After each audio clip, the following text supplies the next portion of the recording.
बिस्मिल्लाहिर्रहमानिर्रहीम। अस्सलामु अलैकुम डियर स्टूडेंट्स, हम शुरू करें class 9 physics new syllabus 2025 chapter number 4 turning effect of forces. आज हमारा टॉपिक है equilibrium and conditions of equilibrium. ये टॉपिक लॉन्ग के लिहाज से बहुत ही अहमियत का हामिल है, तो हम डिस्कस करते हैं कि इक्विलिब्रियम क्या होता है। तो देखते हैं पहले हम definition. A body is said to be in equilibrium if it has no acceleration. एक बॉडी इक्विलिब्रियम में उस वक्त होगी जिस वक्त उसके अंदर किसी किस्म का कोई एक्सेलरेशन पैदा नहीं होगा। मतलब कहने का यह कि उसके ऊपर जो नेट फोर्स होगी वो जीरो होगी, जो रिजल्टेंट फोर्स होगी वो जीरो होगी। उसके अंदर किसी किस्म का जिस वक्त कोई एक्सेलरेशन पैदा ना हो, वो बॉडी इक्विलिब्रियम के अंदर होती है।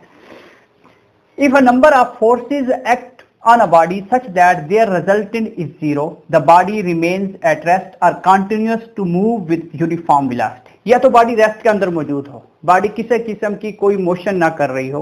बॉडी जिस वक्त रेस्ट के अंदर होगी उसका एक्सेलरेशन जीरो, जिस वक्त उसका acceleration zero according to Newton second law F is equal to m में, तो उसका जो फोर्स होगी वो जीरो होगी और जो उसकी रिजल्टेंट फोर्स होगी वो भी जीरो होगी। रिजल्टेंट फोर्स या नेट फोर्स का जीरो होना बहुत जरूरी है, तब वो इक्विलिब्रियम में होगी। अगर बॉडी मूव कर रही है, कंटिन्यूअसली मूव कर रही है, लेकिन यूनिफॉर्म वेलोसिटी के साथ मूव करे, ये बात ध्यान में रखेंगे कि बॉडी यूनिफॉर्म वेलोसिटी के साथ मूव करे। जिस वक्त बॉडी यूनिफॉर्म वेलोसिटी के साथ मूव करेगी तो वो बॉडी भी इक्विलिब्रियम के अंदर मौजूद होगी। तो इसकी हम देखते हैं दो टाइप्स हैं इक्विलिब्रियम की, स्टैटिक इक्विलिब्रियम और डायनामिक इक्विलिब्रियम। पहले हम स्टैटिक इक्विलिब्रियम को देखते हैं कि स्टैटिक इक्विलिब्रियम क्या होता है। A body at rest no motion is in static equilibrium. अगर एक बॉडी रेस्ट के अंदर मौजूद है, किसी किस्म की कोई मोशन नहीं कर रही, तो वो बॉडी स्टैटिक इक्विलिब्रियम में होगी। स्टैटिक से मुराद साकिन होना जिस्म का, जिस्म के अंदर किसी किस्म की कोई मोशन ना हो, वो स्टैटिक इक्विलिब्रियम कहलाता है। एग्जाम्पल दी है, A book lying on a table, two forces act on it, weight downward, normal force upward। हमारे पास एक किताब है, जैसा कि डायग्राम के अंदर मौजूद है, वो टेबल के ऊपर लाई कर रही है, टेबल के ऊपर मौजूद है। उसके ऊपर दो तरह की फोर्स एक्ट करती हैं। एक फोर्स डाउनवर्ड एक्ट करती है जिसको हम वेट के मीनिंग में लेते हैं, और दूसरी फोर्स नॉर्मल फोर्स जो उसको ऊपर की तरफ उठाया हुआ है, अपवर्ड फोर्स होती है। दोनों फोर्स आपस में अपोजिट डायरेक्शन में मौजूद हैं, दोनों का मैग्नीट्यूड सेम है। जिस वक्त हम रिजल्ट निकालते हैं तो नेट फोर्स जीरो आती है। तो देखते हैं हम इसकी थोड़ी सी डेरिवेशन है। एफ नेट, नेट मतलब रिजल्टेंट फोर्स, इसको हम एफ नेट भी लिख सकते हैं या रिजल्टेंट फोर्स भी लिख सकते हैं। तो W प्लस एफ एन, क्योंकि जो फोर्सेस होती हैं हमेशा सम की फॉर्म में लिखी जाती है। रिजल्टेंट फोर्स या net force, sum of all forces को हम नेट फोर्स या रिजल्टेंट फोर्स कहते हैं। तो ये फोर्स सम की फॉर्म में लिखी गई है, लेकिन ये नेगेटिव साइन इंडिकेट कर रहा है कि जो डाउनवर्ड फोर्स है और जो अपवर्ड फोर्स है, दोनों आपस में एंटी पैरेलल है, 180 डिग्री के एंगल पे है। तो अपोजिट डायरेक्शन की वजह से, सिंपल यूं कह सकते हो, डायरेक्शन अपोजिट की वजह से हमने नेगेटिव लगाया है। MA is equal to W minus FN। N normal force को रिप्रेजेंट करे, ये वाला जो N है नॉर्मल फोर्स को रिप्रेजेंट कर रहा है। सेम इसी तरह हमारे पास जो एक्सेलरेशन है, क्योंकि रेस्ट के अंदर है, A is equal to zero, तो हमारे पास zero is equal to W minus FN, FN is equal to W। यानी कि जो नॉर्मल फोर्स है और उसके साथ साथ जो वेट है, दोनों आपस में इक्वल होंगे। बुक टेबल के ऊपर मौजूद रहेगी और वो रेस्ट के अंदर है। This is a static equilibrium. इसकी एक और एग्जांपल दे सकते हैं जो किताब पे भी मौजूद है और पैराग्राफ भी आपको नजर आ रहा है। वो अगर आपके पास एक बल्ब है, उसको हम डोरी के साथ बांध के लटका दे, तो डोरी के अंदर टेंशन है वो अपवर्ड है, और बल्ब पे जो डाउनवर्ड फोर्स लग रही है, जमीन उसको अपनी तरफ अट्रैक्ट कर रही है अकॉर्डिंग टू न्यूटन। दोनों आपस में अपोजिट डायरेक्शन के अंदर मौजूद हैं, दोनों का रिजल्टेंट जो फोर्स होगी वो जीरो होगी। इसको भी हम स्टैटिक इक्विलिब्रियम के मीनिंग में लेंगे। नेक्स्ट है जी डायनामिक इक्विलिब्रियम। इसके इक्विलिब्रियम के टाइप्स है कि डायनामिक इक्विलिब्रियम क्या है। A body moving with uniform velocity, body अगर मूव करे यूनिफॉर्म वेलोसिटी के साथ, उसको हम डायनामिक इक्विलिब्रियम कहेंगे। स्टैटिक के अंदर मोशन नहीं है, डायनामिक के अंदर मोशन है, लेकिन यूनिफॉर्म मोशन है। तो उसके अंदर दोनों कंडीशन में एक्सेलरेशन जीरो होता है, तो इक्विलिब्रियम कहलाता है।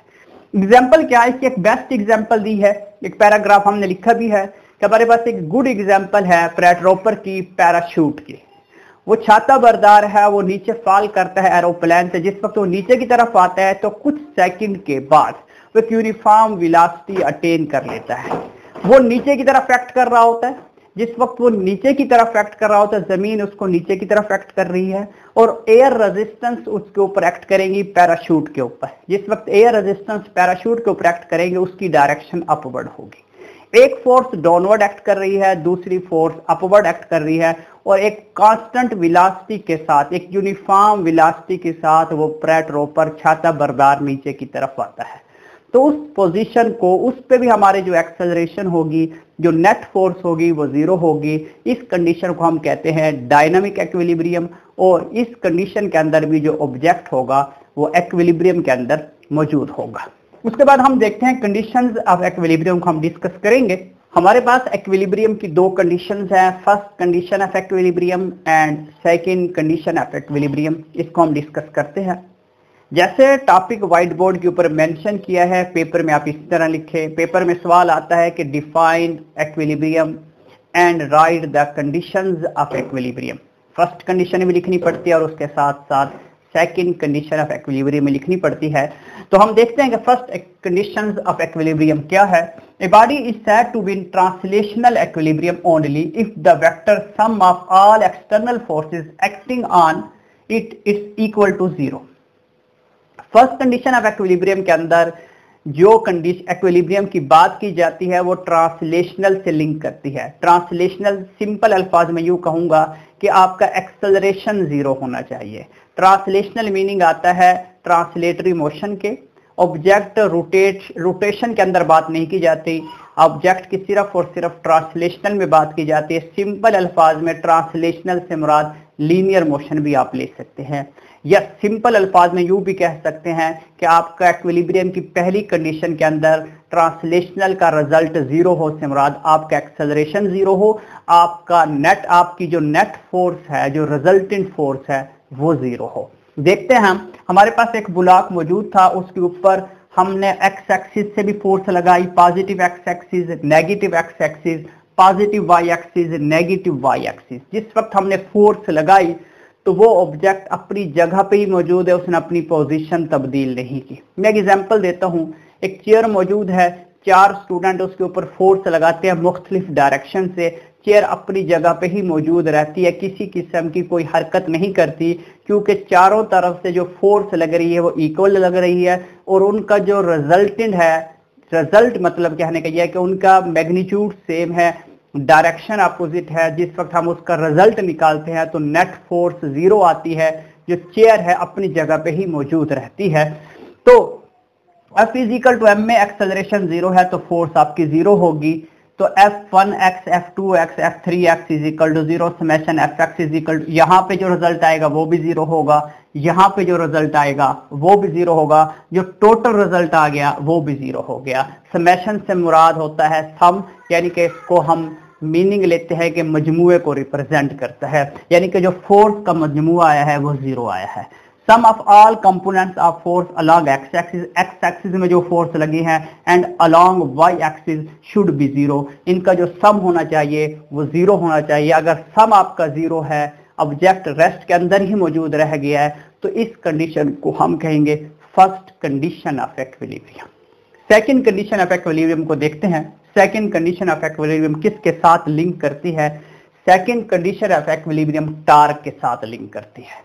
फर्स्ट कंडीशन फोर्स के साथ, सेकंड कंडीशन टार्क के साथ। टार्क से मुराद एंगुलर एक्सेलरेशन। आपकी किताब में एंगुलर एक्सेलरेशन है, ये वैसे बता दिया क्योंकि इसके अंदर ट्रांसलेशनल एक्सेलरेशन है, लीनियर एक्सेलरेशन है पहली के अंदर, दूसरी के अंदर एंगुलर एक्सेलरेशन होता है। यूं कह सकते हो, चलो सादा अल्फाज कह ले क्योंकि आपने वो पढ़ा है, रोटेशनल। रोटेशनल जो एक्सेलरेशन होगा वो जीरो होगा, ये कह सकते हैं। पहली कंडीशन के अंदर ट्रांसलेशनल एक्सेलरेशन जीरो होगा, ऑब्जेक्टिव में पूछ सकते हैं।